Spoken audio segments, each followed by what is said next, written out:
This is Jaden, and today we're going to talk about chapters 33 to 44, or you can just consider it the end of the book in Walk to Moons by Sharon Creech.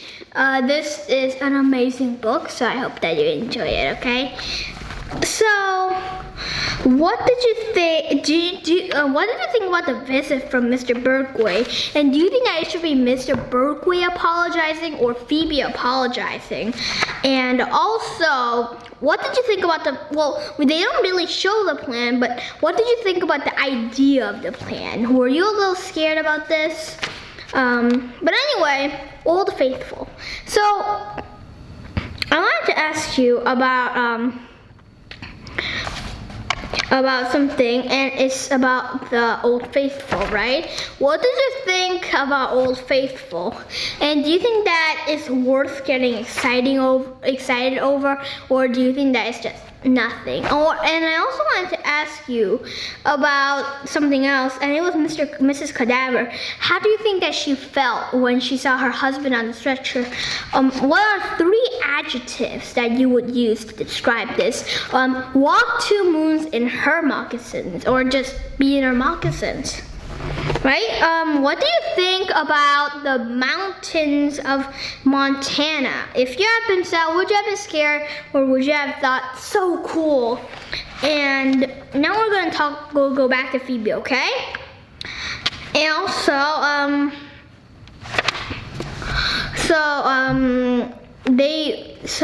what kind of relationship do you think is between Ben and Sal?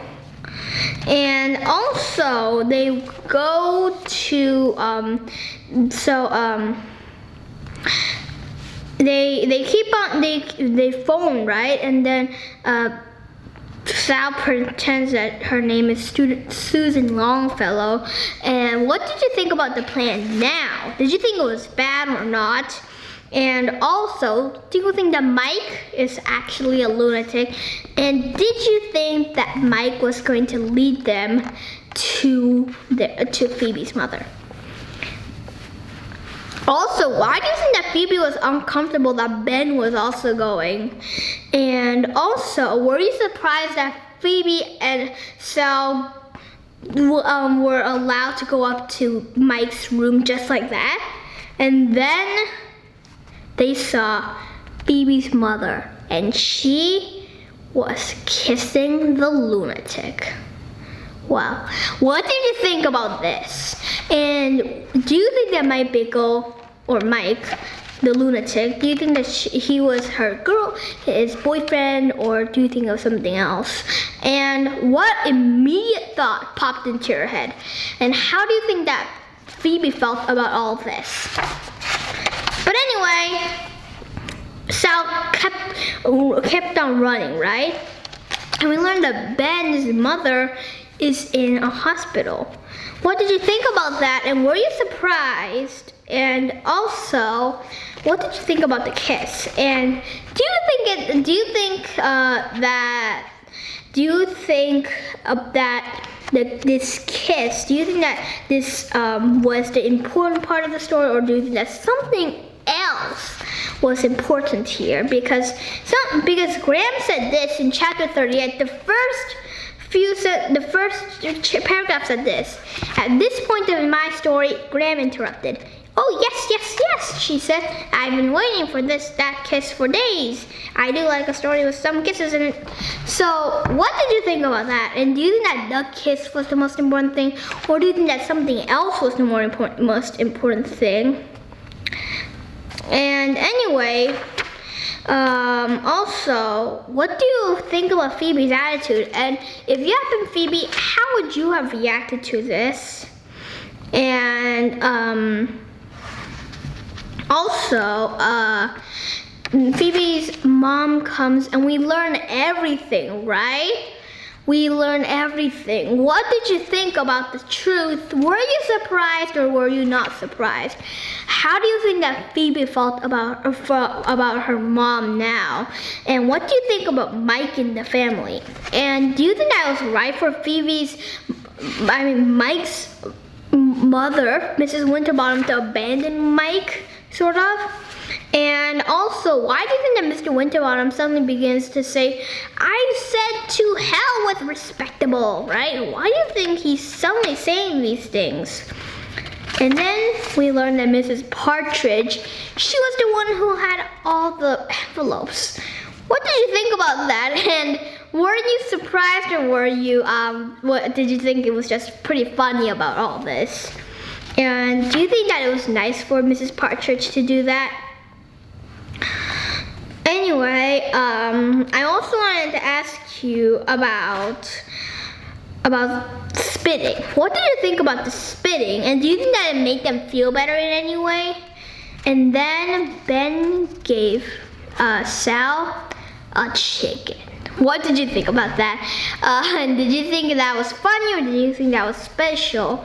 And what did you think about the name Blackberry?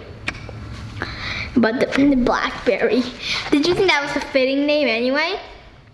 But anyway, Grams was unconscious. She had a stroke, right? So she went back to the hospital. Do you think that she'll survive this time? And then, what did you think about Moody Blue's behavior, right? And how puppies need to be away because they need to be independent. And do you think that this is true or not true? And also, I also wanted to ask you about her cell driving. Did you think that that was a very good idea or did you think that was the most terrible idea you have ever heard of in your life? And also, did you think that she was going to survive anyway? And do you think that she was going to get caught? And also, how did you think that she knew that only one person survived? And what did you think about the bus? What adjective would you use to describe this? And were you surprised when the sheriff did not bring Sal to jail? What did you think about the moment between the grave and Sal? And do you think that this was a special moment? But anyway, the thing is, Sal's mother does not return. Do you think that it was a waste of, being desperate to get to Montana when nothing was gonna happen? Or did you think that it was a well worth race anyway, and that you could at least see your mother on her birthday? Anyway, what did you think about Grams dying? Were you sad? And also, do you think that Mrs. Cadaver and Sal's dad is gonna marry? And also,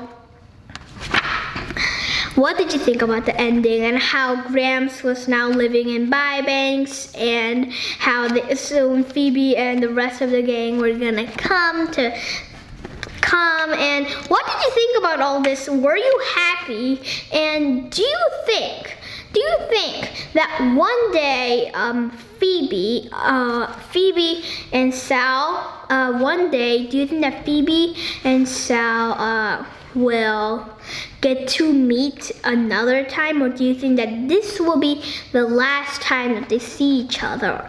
I mean, and one day, do you also think that they are going that Phoebe is going to get used to her mother, or do you think that she's never gonna get used to her mother anyway? Okay, but anyway, I wanted to talk about something before we go and finish off this amazing book.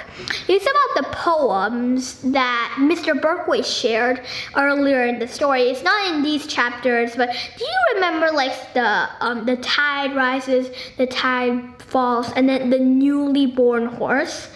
Well, or maybe it was something else. Oh, never mind.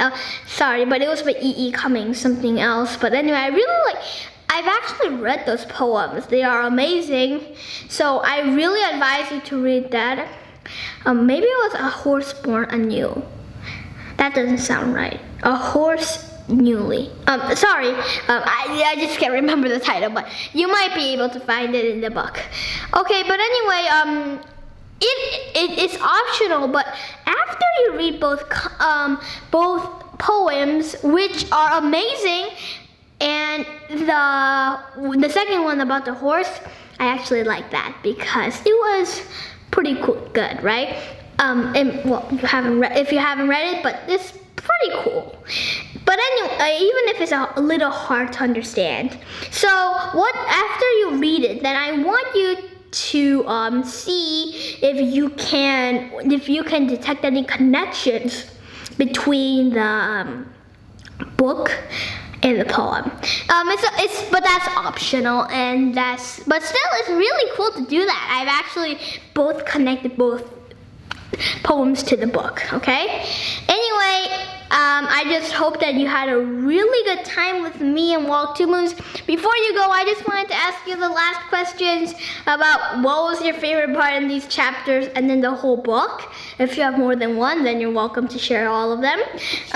Then what was your least favorite character and then your favorite character?